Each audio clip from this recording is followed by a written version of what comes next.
Hi, my name's Eric Crump, and this is the second video in the video series I'm making to help people navigate USA Jobs and apply for jobs. Hopefully get hired by the federal government, or at least give a good showing in that. This video is going to cover searching for jobs, and I know a lot of people wanted to look at resumes first, but it's actually super important to cover down searching because to properly set up your resume for getting a position, you'll need to do a good search and find the position you want to apply to. And so then you can use their wording to express your experience in your resume. And so finding the job you want to apply to and then making your resume reflect that is a whole lot more effective than writing a resume and then trying to apply to a job from there. So first thing we'll do, actually we're signed into already my account. Last video I showed you how to make an account and set up your profile. From here, you're going to go, actually pause X. I'm going to say, hey, to really do a proper search, you also need to understand how the federal government does their hiring. And to properly understand that, I'm going to point you to a website that I was talking about before in my last video, which is OPM. OPM stands for Office of Personnel Management, and it has anything and everything you would need to know about doing human resources and getting hired and working for the federal government.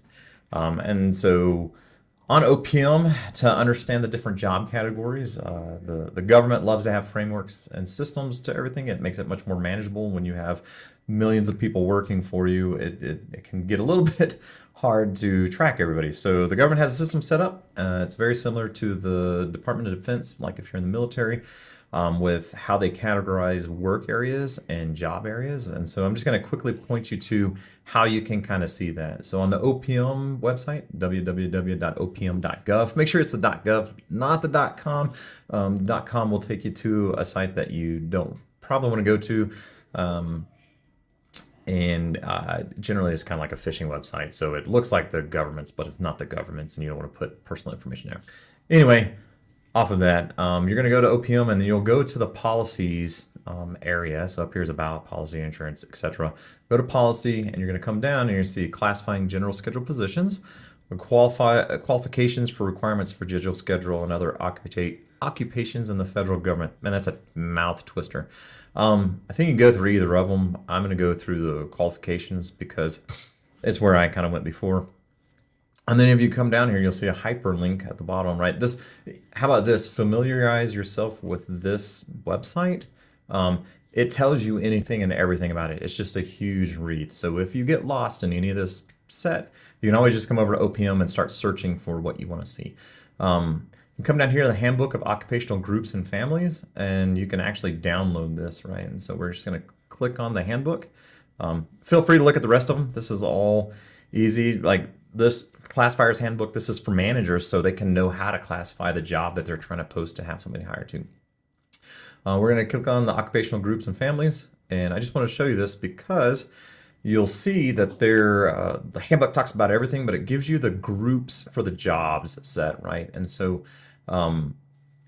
they have, in the military we call it an MOS, and the OPM they just call it job groupings. And so this will show you, like you can look through here and look by the alphabetical name or anything else and find the different job types that you want. And then you can just do this little number that's off to the side. So if you want to be a film processing family and you do something with film, you'll just type in 9,000 into the search bar of the set. But this is how you understand where your job that you want to do falls in. It's a good handbook, nice way to think. I think they even, it's a lot of reading, but you can find out a lot of information for it. So off of that, we're going to go back to the USAJobs profile, and then we're on here.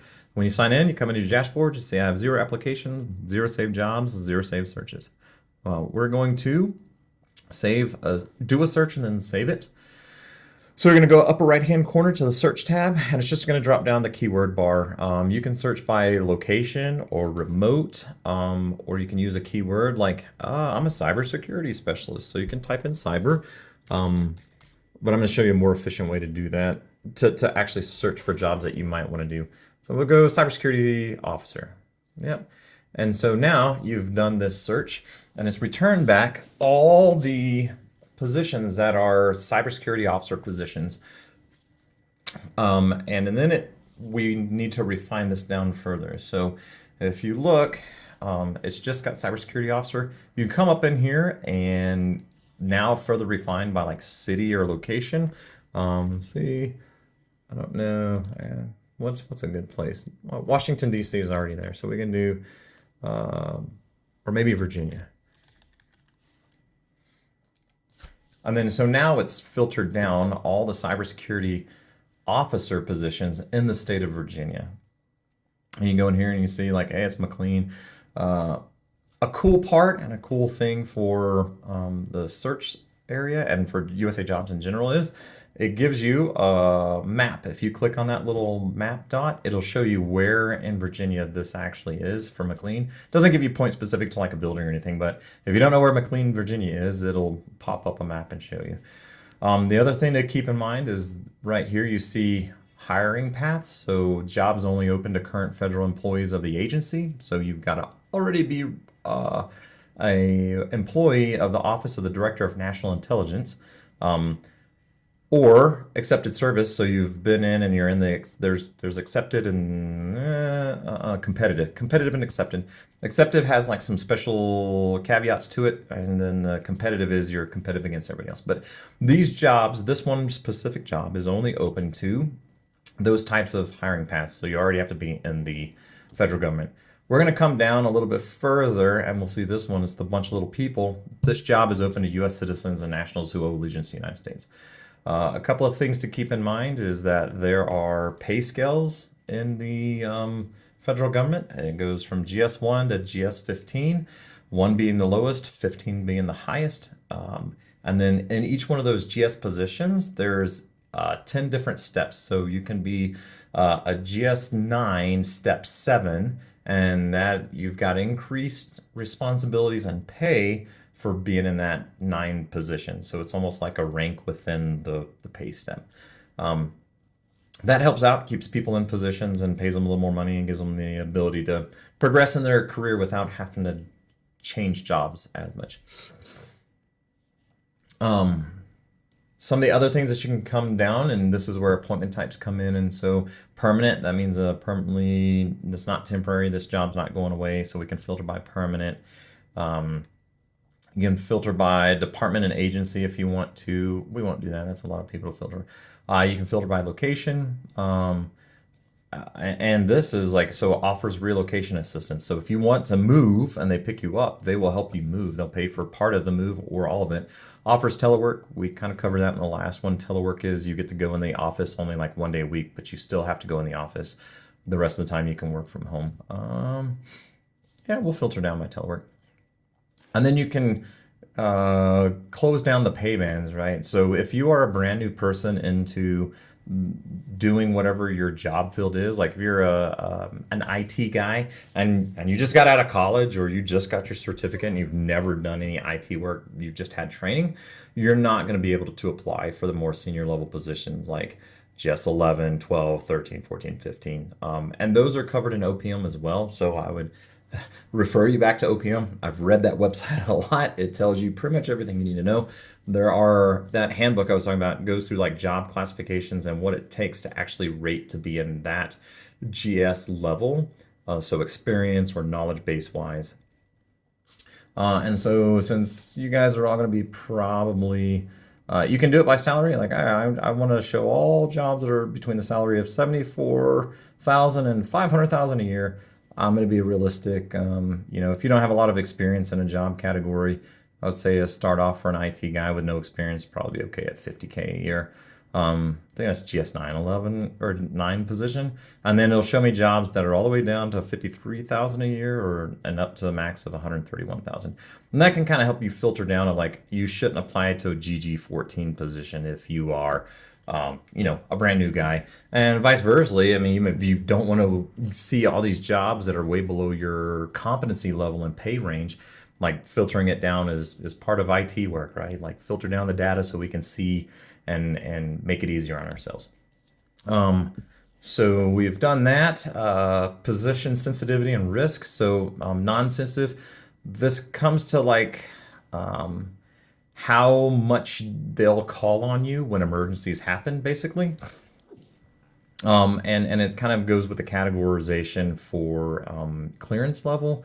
We're not going to do position sensitivity. We'll go clearance level. Not required. Maybe a lot of you guys don't have required. Um, well, well, I've got a TS all the way up to SCI, so I mean I could do that, but we'll filter it down. The one thing to remember is if you don't have a clearance, not necessarily a game deal breaker. Like it won't change the. It can if somebody comes in and they've got a clearance and you don't, and they've got all the same stuff that you do. They will probably go with the person that has the clearance and the same level of education and experience, because it's just one less thing that they have to do to bring them on, right? So it kind of meets time requirements and budgetary. But if they're not meeting anybody that's got what they need to fill the position, and you do have the training and experience to meet the position, then they will be willing to give you a clearance. So it's actually probably one of the easier ways to get a clearance is if you're willing to work for the federal government. So we'll just do secret and not required. And then series, you can go down in, and so when we filtered off of this cybersecurity specialist officer thing, it gave us multiple job series, what I showed you with the OPM handbook. So 0300 is like program management kind of stuff. Well, 400 is program management, and 300 is like office management or operations happening. The 0300 is like operations set is what I do. And so if you want to do like cybersecurity officer operations set, you can filter it down to just showing the 300 series. So 301 and 341. And now we've measured this down to six positions that we're open to that meet our criteria that we could apply for, right? And so instead of having to go through and search and just look at 360 jobs that are out there, you'll see that now you've got 1 to 6 of 6 jobs that you could potentially apply to. And so that's how you do a search, and you filter it down, and you get it more quickly able for you to apply to something that fits you. So you're not applying outside of your range, too low or too high or anything else, and not wasting time. Now, the next step on this thing is we can sort by. I always like to do this because I just always keep a thing, sort by relevance. But you can actually, so relevance means like how relevant it is to you. I go by opening date. So, and then I filter it by descending. So I have now sorted it by the latest job positions that have come available. So if you notice, sorting by opening date and descending, this job opened today, May 17th, 2024. This job just opened today.